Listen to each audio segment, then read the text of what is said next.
We have just kicked off a marketing program on a company-wide basis around social business. Social business is the newest theme in our IBM Smarter Planet marketing. And over the last year and a half, we've been developing out a whole portfolio of products to help our customers both do social externally, what we call web experience, so what many of you do as a company, and then internally, work experience. So using social technologies to get your job done better. Whether that's instant messaging, we have tools that are almost like, I like to describe it as a Facebook for the enterprise, where you can actually work within your company as well too. So one of the challenges we've had, since we are leading social business, we've really had to transform our marketing. We do traditional marketing still, but what our customers are expecting from us is really to see us showing leadership not only in using our own technologies in social business, but in how we approach marketing. So we've literally had to turn our marketing on end and start by getting input from our customers and business partners. So our advertising campaigns over the last year, we started crowdsourcing ideas for the advertising campaigns itself, working with our business partners to actually execute those campaigns, and really taking a social approach to everything we do in marketing and integrating social into everything we do. We also have looked at it on a global basis. Most of the examples I'm going to share today are North American based, but wanted to show you some of the things we're seeing working well for us and some of the emerging things as far as digital marketing, and I'll give you some examples of those. So aggregation of social content. We have a unique challenge with one of the products we just rolled out in the fall, Customer Experience Suite. In fact, we launched it here in New York. And a company as big as IBM.com rolling out a new product on your global website doesn't happen overnight. So we have a wonderful product that allows people to personalize the website for their customers, pull in all the social feeds, all of that out of the box, but we can't demonstrate that on our own websites because it takes a long time when you have a company as large as IBM, and Rich actually is on the panel with me, used to be part of IBM.com too. We can attest to it, both of us, how long it can take to roll out a completely new platform. So the challenge for us is having to demonstrate how we do social via the web. So a couple things we've done. One of the easiest ones, and some of you may be doing this, is widgets. Taking widgets, embedding videos, embedding feeds from Twitter, from LinkedIn, from our product connections has community feeds that we have out on IBM.com. So being able to pull that content into your web pages, that's probably one of the easiest solutions that we have, as well as interactive banners on the pages where people can click and go through and take different actions. This is some of the things that have been successful for us that we could implement fairly quickly. Some of the more advanced things, you'll see an example here, and if you go to ibm.com/social/Lotusphere, which is our big conference, this is an example of our aggregator. This was the landing page, and we're now doing this for all of our software group conferences. And if any of you watched the Jeopardy Watson competition a few weeks ago, you may have seen there was aggregator for that as well too. The aggregator pulls in Twitter with anything that's hashtagged with whatever the hashtag is for the aggregator automatically gets pulled in. Blogs, people register their blogs. If they register their blogs, their blogs feed into the aggregator. There's a Flickr photo stream embedded into it. A video stream that people can upload videos into. You can do polling, it has tag clouds, and most of all, during a live event, we can live stream through it, which we do. So for Lotusphere, we had live streaming into the aggregator. People could go to one page, see everything in one place, share it out from there as well too, and then watch the live stream from there. We also put the live stream on our main conference page, but a great way to be able to pull all the content that's social around an event, around a launch, into one place and have somebody be able to participate that way. It has also worked well on a global basis. So now our geo teams who are running their local conferences are also leveraging it. And you'll see a mix of different languages within the aggregator, which is also fascinating to watch. We took that one step further as well. The picture off to the right, at the physical conference, we had large touchscreen monitors in the 3 hotels that we were in, that people could actually interact with the content that we had from the feeds in the aggregator, as well as from our connections communities out on the web. So they could touch play videos, they could stream through tweets, but even better, if they saw something in the community, something in the Twitter stream, something in the video that they liked, they could drag it and email it to themselves or text it to themselves. So a really interactive experience using touch screens in a physical event to interact with social.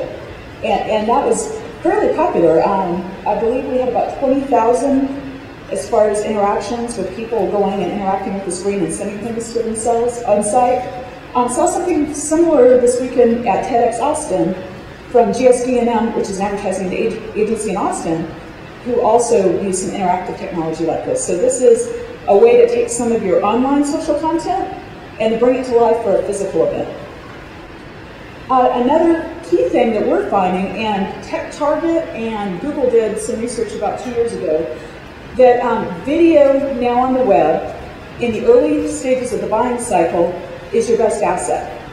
You still do want your traditional PDFs of collateral, those type of things, but as far as interactive, dynamic content, video within search is becoming more predominant, what people are looking for early in the buying cycle. In a business-to-business situation, and particularly in a situation like social business, which is a relatively new market for enterprise. Social has definitely taken over in the consumer market, but a lot of people are still skeptical on how social is going to impact their business. So what we found is really the customers telling that story is critical. Not just us making videos about how great our products are, but the customers themselves telling how those products are helping them. A couple ways we've done that. We've done traditional, as you'll see on the left, where we, this is an example of Cimex out on our IBM Smarter Planet YouTube channel, where we have a social business sub-channel, talking about how they use social to transform their global business internally, more from a work experience. But that can be expensive, going out and shooting customers, whether you can catch them at events you're already doing, a great way to do it. But that type of video can be expensive. Certainly you can do user-generated videos. We do a lot of user-generated videos, particularly at events, like the live stream that I mentioned. We do a lot of live streaming type videos as well. But what I did want to share with you was a new approach we're taking, and I've got a couple we're going to run. Videos where you can do a customer success story, but do it in an animated way. So you're saving the dollars of having to go out and actually film the customer, edit it, but do it in an animated way that's very engaging. We started doing at the conference, and we're rolling them out on the web now, what we call 60-second socials. So if the AV guy could go ahead and run the 2 video clips now.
And we find these work well out at regional events and on the regional web too. simple, easy, fairly reasonable to produce compared to doing customer testimonial videos. So that's something we've started piloting, and we're doing more and more along these lines. Nice short 60-second spots you can put out on YouTube, you can use for physical events, embed in your web pages. Another area I want to talk about is geo-social marketing. How many of you personally are on Foursquare or Gowalla in the room? Just show of hands, are familiar with or have messed with this at all. That is taking off more and more, and definitely in the consumer space. Foursquare in particular is doing a lot in the consumer space with special offer coupons near where you're checking in. But Gowalla is actually doing quite a bit for businesses now, and we partnered with Gowalla for the Lotusphere conference that I mentioned, and did a custom program on site. So they did a custom program for us where we had trips scheduled throughout the conference that people could check in to the trips. They got stamps in their Gowalla passport. If they did certain things, they then earned a pin. Those pins were then, they could turn those pins in for actual IBM and Gowalla merchandise. So it was a great way to drive behavior throughout the conference for people to find other people who had like interests and were in the same sessions. The physical conference attendance was about 6,000 people in person. We had over 8,000 check-ins over the 4-day period on it, so it worked fairly well. It was the first IBM pilot event working with Gowalla, but everything was customized with our imagery, with our sessions. Foursquare doesn't yet do that. Other benefit we found with Gowalla is they now allow you to check in on Foursquare, on Tumblr, on Facebook, and Gowalla, and Twitter, all from the same check-in. And you can upload photos. Foursquare just recently also allows you to upload photos, so you can take photos from an event. Another interesting promotion we did with Foursquare in the fall is we were sponsoring a boat cruise at the Enterprise 2.0 conference. So we used a standard badge within the Foursquare platform called I'm on a Boat, and used that for our promotion because we were sponsoring a boat party that night.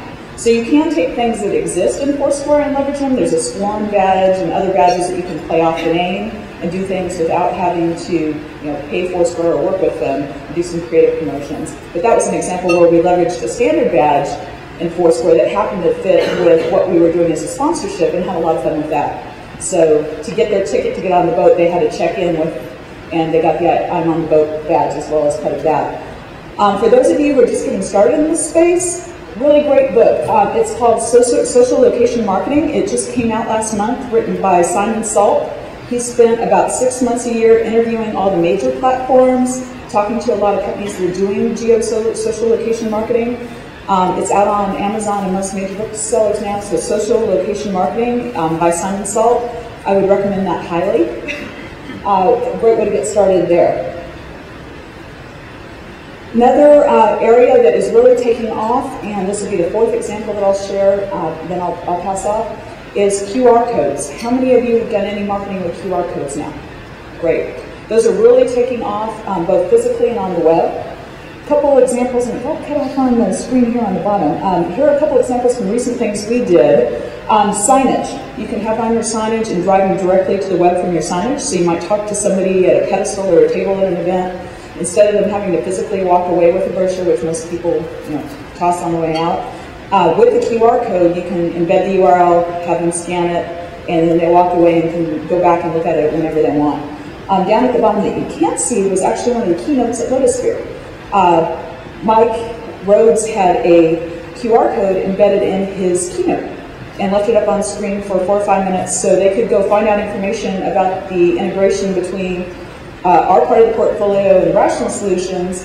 From sitting in the audience and scanning his QR code, could automatically go and get to the demo and all that from sitting in the audience. So those are some normal type usages of it, and I'll share a couple of very inventive ones that I've seen.